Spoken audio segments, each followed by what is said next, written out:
Go over. I'm recording. Can't overbid. I'm recording, so we've got to be kind of quiet. Hello, everyone. Hello. Wow. What a great job the Richardsons are doing, right? Yeah! I'm the AV guy. The projector is on right now, which shows how good of a job I'm doing. So, we haven't practiced this because we didn't feel like it would be appropriate. So whoever has practiced theirs, it's a little less natural, I would say. Less authentic. Okay.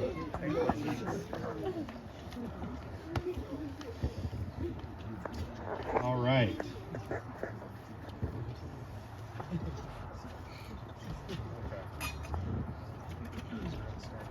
I'm ready yourself.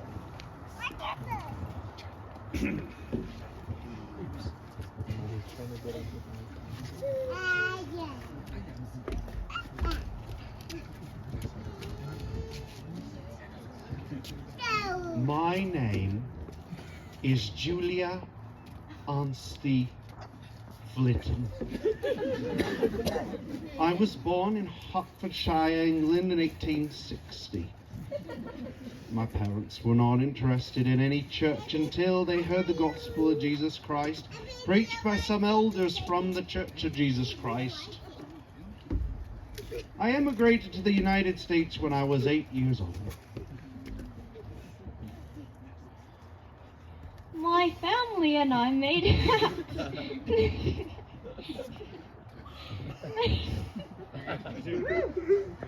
They were the first hats made and sold in Kaysville, Utah. I married William Edwards when I was 24 years old.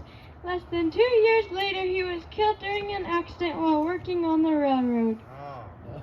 So the first hat maker in Kaysville.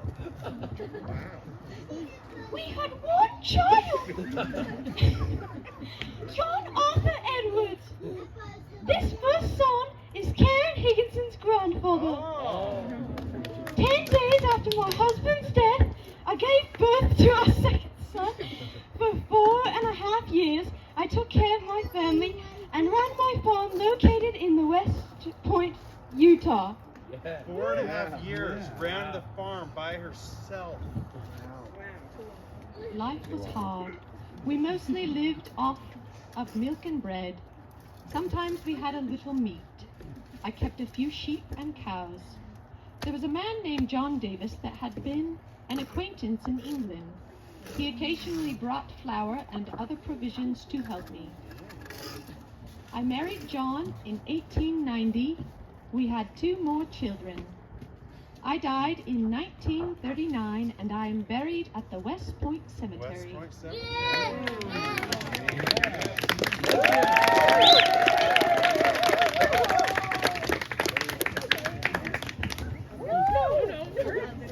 We all wore hats because we were the hat makers.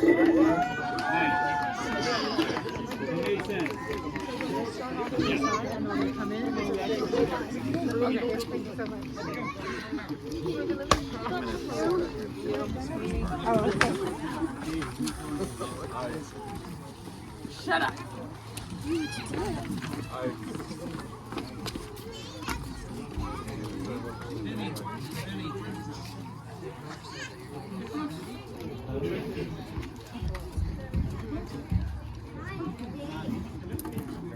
Go, Michael.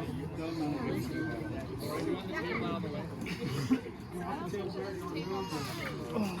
Oh, we don't need it.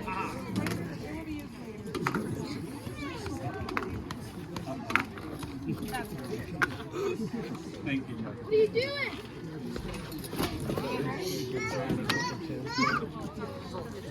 Okay, hi everybody. We'll keep this moving. We are going to highlight Weltha Bradford, who was a 3rd great granddaughter of William Bradford, and I think Mom's 4th great granddaughter. Is that right, Mom? Okay, so we're talking, grandmother. Grandmother. 4th great grandmother. So Weltha is your 4th great grandmother. So,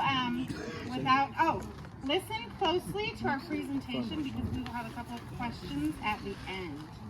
And without further ado, I introduce to you Wilkie and the Welthas.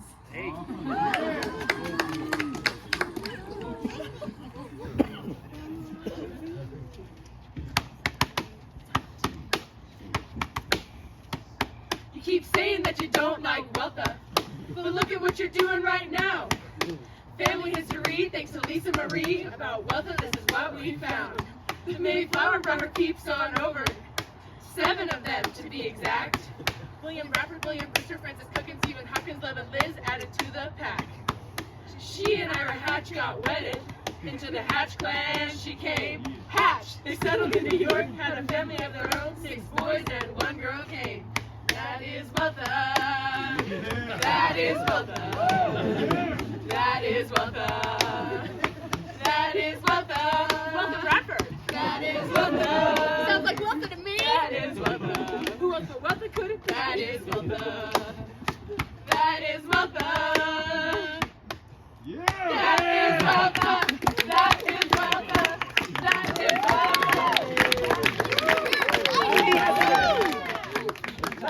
So that was just a few facts about Weltha Bradford.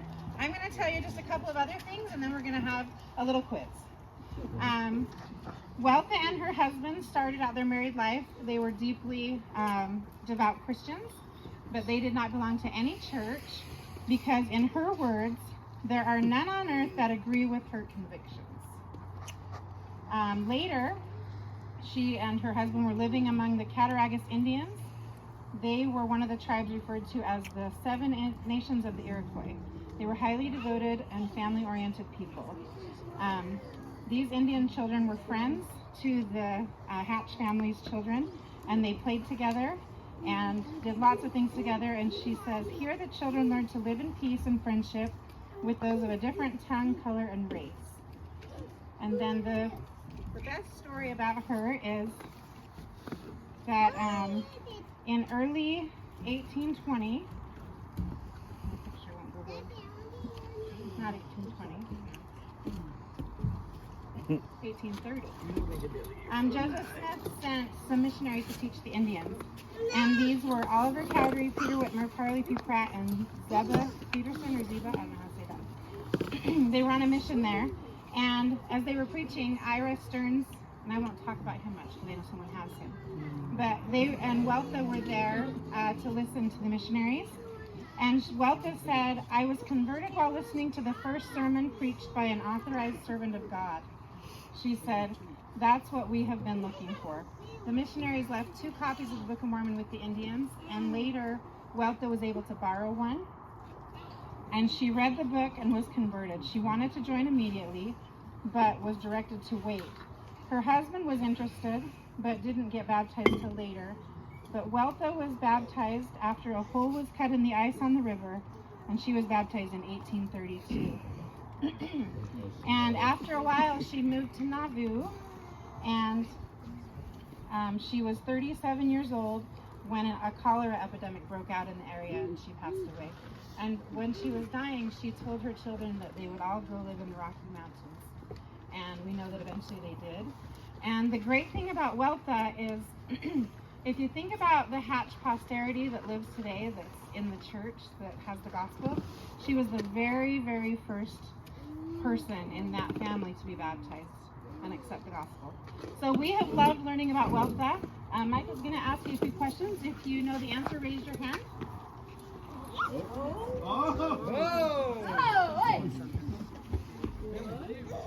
Seven people. How many direct ancestors did Weltha have that came over on the Mayflower? Seven people.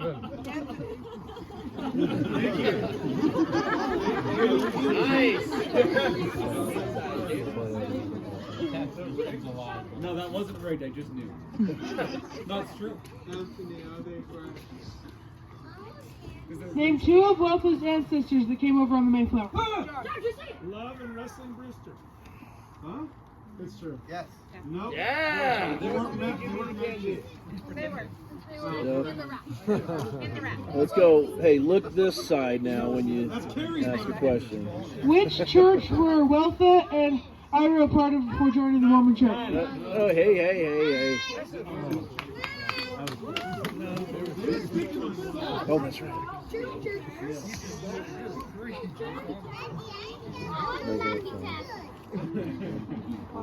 Name one of the people Joseph Smith sent on a mission to the Indians.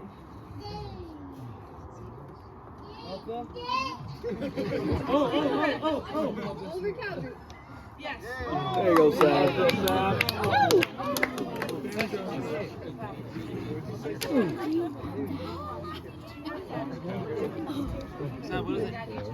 A big old laughy fish. Where did Weltha get her first Book of Mormon?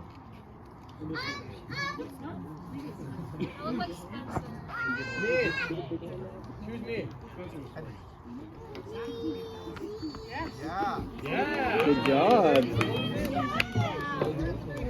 Good job.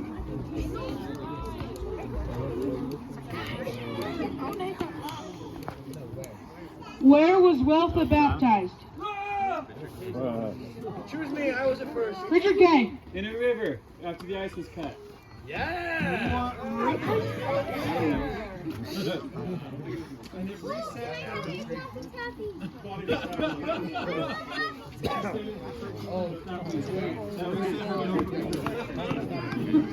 Last question. Choose me. How old was Weltha when she died? I raise my hand first. Colin. What? 37. Correct. Good job. Good job.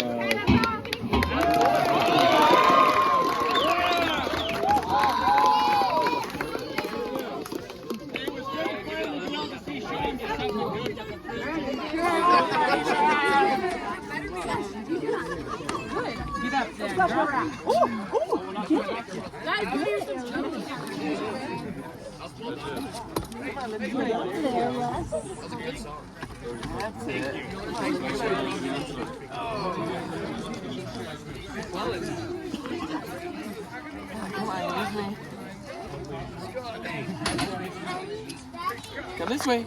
Come this way. You're going the wrong way. You're going the wrong way. Sakai.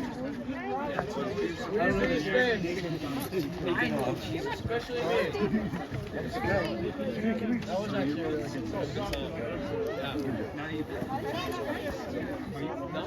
I was dancing.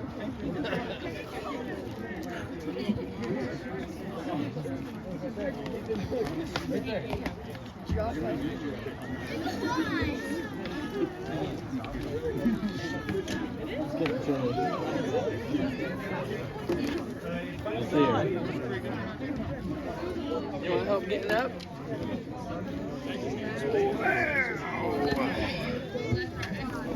Like this. Wow! Good job.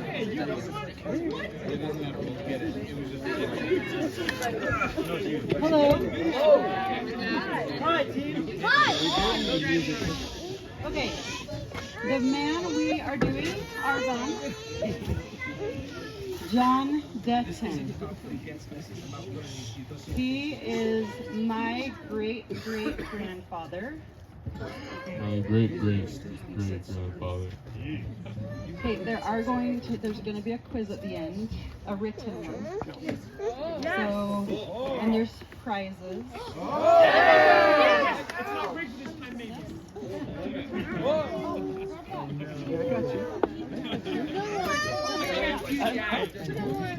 That's funny, Jack. Don't sound to that. Okay.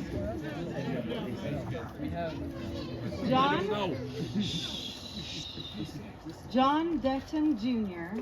was born in Chelmarsh, England, which is about 30 miles west of Birmingham, which is in my mission. He was born on July 2nd, 1844.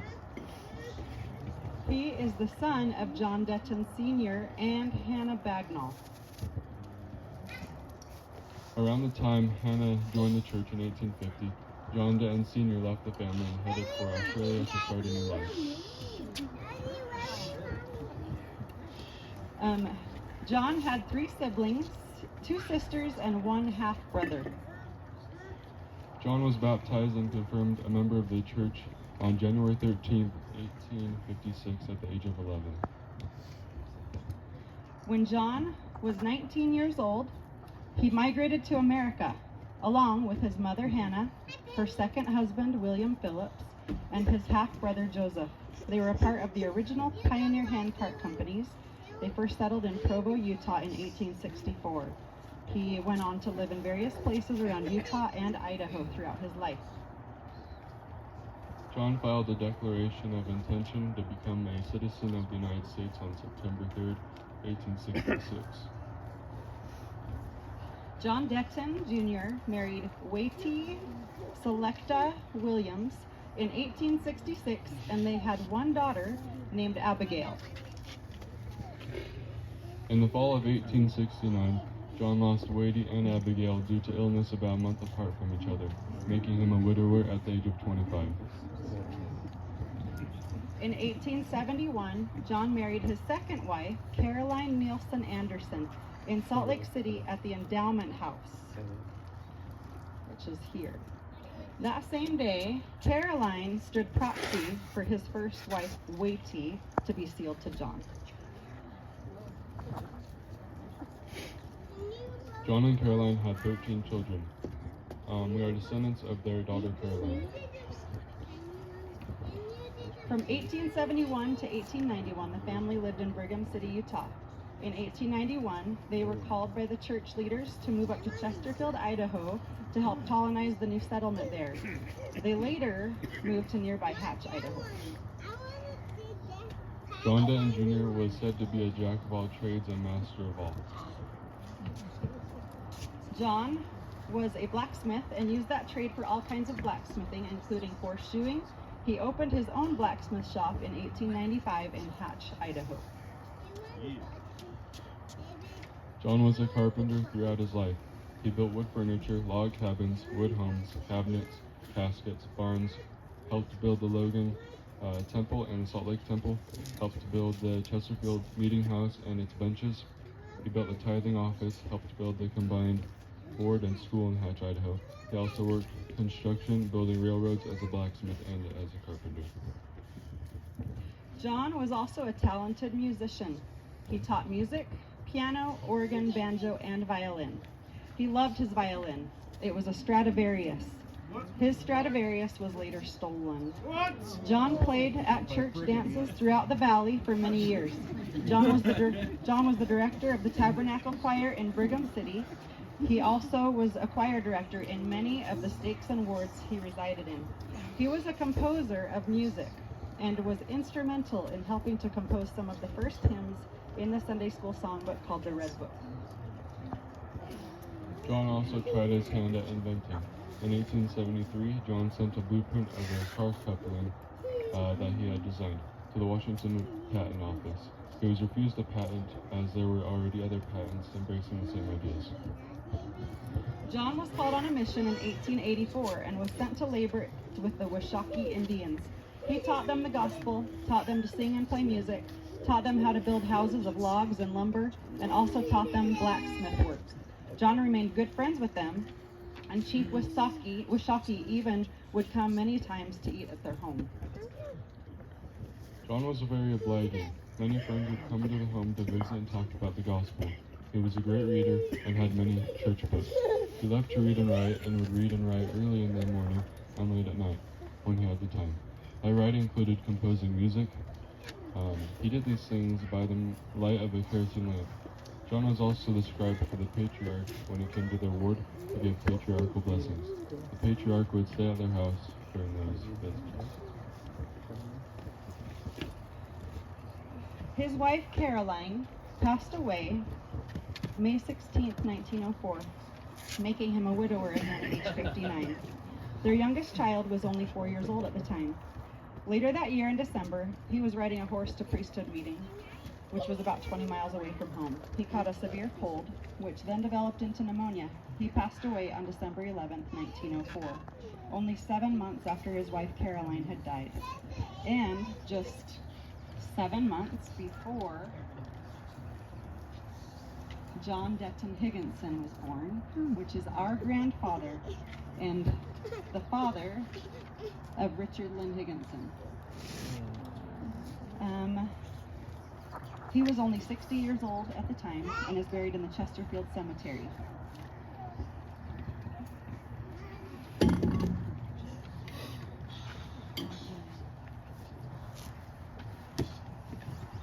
John and Caroline were both very sincere in their belief that this is the true church and that Joseph Smith was a prophet of God. Family prayers were always said, and they taught their family to live exemplary lives.